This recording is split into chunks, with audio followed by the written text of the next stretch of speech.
Hey, welcome back to the Disney Plus Everyday Challenge. Today we have Free Solo. This is the documentary feature from National Geographic. It is from 2018. Yeah, 2018. It's an hour and 40 minutes, and it is telling the story of Alex Honnold. This is from a climb he did in 2017 at a face of Yosemite National, a mountain in Yosemite National Park. It's the El Capitan, which is also the name of a theater owned by Disney in Hollywood. I wonder if that's a coincidence.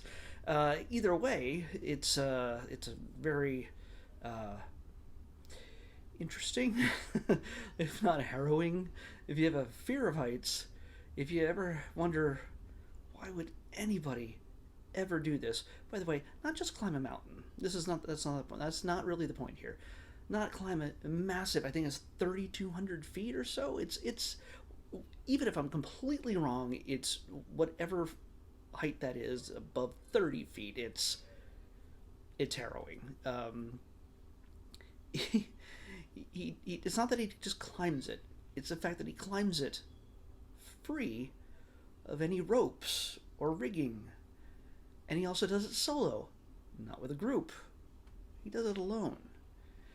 Yes, there are people watching, cameras on him, and he's aware of the cameras because as he reaches each milestone in this climb, in his final climb,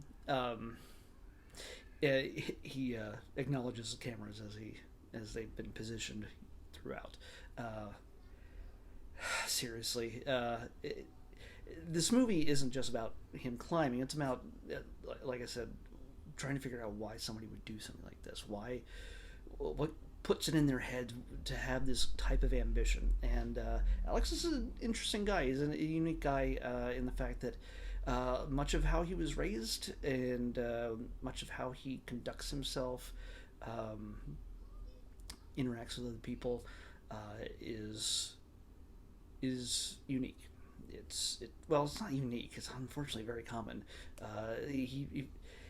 The way he tells his story and the way other people in his family have described his life growing up was a little bit odd, a little bit intense. His mother only spoke to him in French, and she always figured perfection was barely enough. And his father, unfortunately, also had this weird manic desire to constantly be traveling, and that led to divorce, and it led to strain, and it eventually led to an early death for his father. So dealing with divorce and death and perfection, he's grown up to be a little,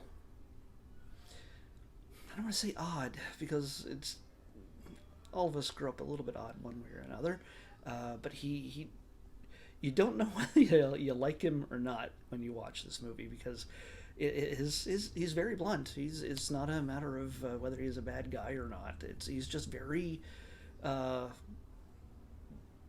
in how he conducts himself and how he talks to other people and how he's honest.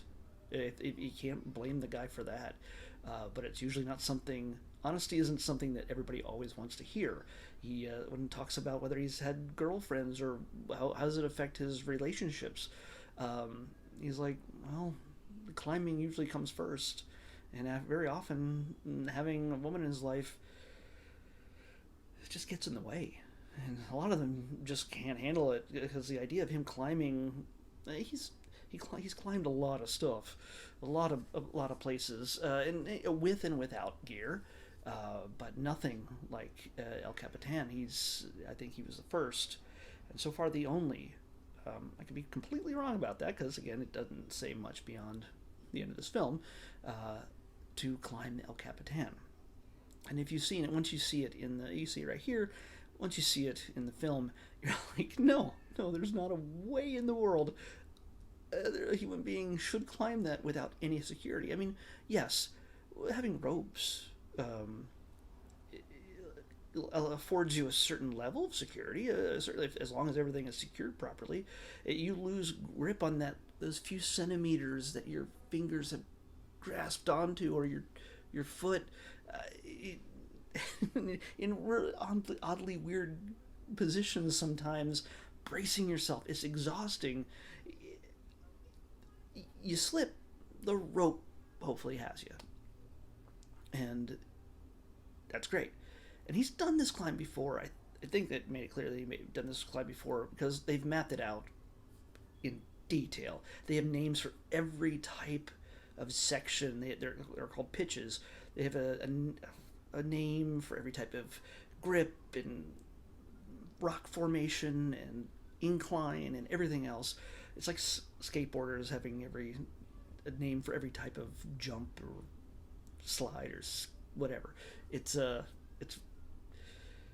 very insider, the way they discuss these things, and I started to understand as I'm watching this what some of this stuff meant, but most of it is just jargon that I will never retain beyond this film, beyond this day. So, but yeah, just getting up there and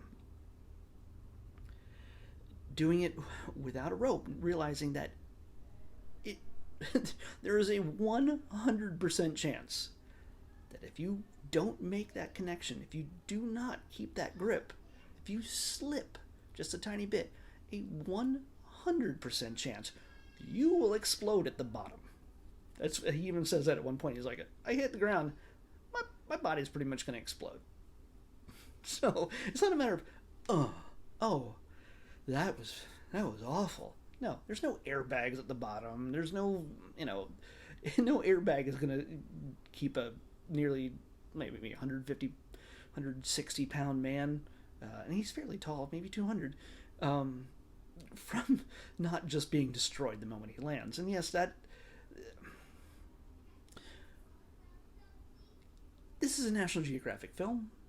This is objectively a Disney film. There's no princesses, there's no happy ending, there's no storytelling necessarily that is required in this thing, but you could pretty much figure out how this goes, because odds are we wouldn't be having a movie about this if things went incredibly wrong. But along the way, yeah, he sprains his foot, he does some horrible things to it. Part of him wants to blame his girlfriend, who is helping him at the time.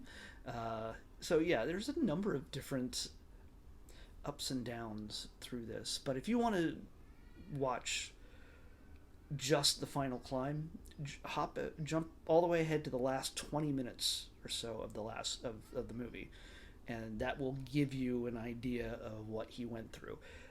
But beyond that, you don't really want to skip this, because it kind of gives you an idea of what kind of person he is, why he does it. He even had his brain scan, because when you go, what's in somebody's mind that would make them do this? Well, he got a brain scan to find out if there really is anything wrong with him or anything weird that makes him want to do these kind of things. And you'll find some of the results kind of interesting, as he did.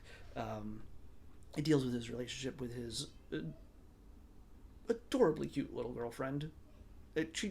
She's just adorable, but at the same time, she is his bad luck charm, as he seems to posit at some points. Does he fell one time? Is he going to break up with her, or is she the very thing that's making him more complete and just becoming a fuller person? A lot of some of the guys that are on this film, they're climbers also. Tommy Caldwell is one of his friends and mentors in a sense. They're all just like, women just kind of get in the way. May not need her. But yeah, no, it's she's there throughout it and giving him the support. A lot of, like, what I was saying here is his friends kind of call him Mr. Spock, because he's somehow is expressing himself kind of Vulcan-like, kind of cold and calculated. You kind of see it in his eyes that he's a little bit different, not in a bad way, but maybe he can take over the world. I don't know, with the right ambition. If it wasn't mountain climbing without ropes. But it's the kind of thing where he I think he needs to have a certain level of thrill and intensity that most of us don't require in our normal daily lives. So that's all that's explored in this. His human relationships, his family relationships growing up, his relationships with the other climbers and things like that around the world. He realizes, I mean, while they're filming this, at one point, at least one other, I don't know, because they do flashbacks to earlier, older climbers that have done this stuff in the past. It's been doing this. People have been doing these things, climbing these things, for if at least 100 years, for generations. And he's among the youngest here, and he's certainly not going to be the last. But he, yeah, he's a unique individual. Let's just say that. I keep going back to that, but yeah, in the period of time when they were filming this, a friend of his died. A climber that he knew personally died in the Alps or something. I don't know, some other mountain range somewhere. He just happens to read it on his iPad, and I'm like, oh, crap, that's what's gonna happen, I guess. And it's the attitude like, well, you're gonna do this. It's the risk you take. And girlfriend Sani is like, we knew him and his wife, and I don't want to end up like his wife, even though we're not married. But come on, you gotta have a little bit more concern for yourself than, oh, stuff happens. So yeah, there's a little bit of intensity and conflict throughout this. For the most part, it's pretty chill. It's a pretty chill movie. By the way, this movie, did I say at the beginning? I can't remember. Won something like 29 film awards, including Best Documentary Feature at the Academy Awards of that year, or I guess 2018 or something. Yeah. So, wow. Yeah, it's a humongous feat. And yes, if you have a fear of heights, you might want to avoid this. But it is. I couldn't tell you why I would care about it, but it still made me just grip onto my chair a little bit tighter as he made his way up the mountain. It's unsettling, to say the least. So something that might require, if you want a documentary with consequences, not just, that lion's eating a gazelle, isn't that interesting? You might want to check this out. You kind of know how it's going to end, but how he gets there is a whole other thing. And you learn about a whole new world of sport, I guess. So that's what I did. I learned. And I learned every time I see a National Geographic documentary. Anyway, let's pick tomorrow's episode. 540. 540. Okay. 540. Oh, okay. This is a short, and it is tied to Brave. I don't know why I couldn't think of the name, but this is The Legend of Mordu. Mordu, yeah. The Legend of Mordu. I don't know if I've seen this. I'll have to check. I have the DVD Blu-ray, and so it's on there. But yeah, this may have broken my streak of shows. There's a period of time I've been keeping track. I have so many data points in keeping track of all this stuff that I watch, and the longest streak I've ever had of watching new items has been 22 days in a row. And this might have either just tied or broken it. I have to check. I don't remember if I've seen this or not. If I have seen it already, then I've broken my streak. Oh well. Just before the end of the quarter. We're almost there. So we'll see you back here tomorrow with The Legend of Mordu on the Disney Plus Everyday Challenge. See you then.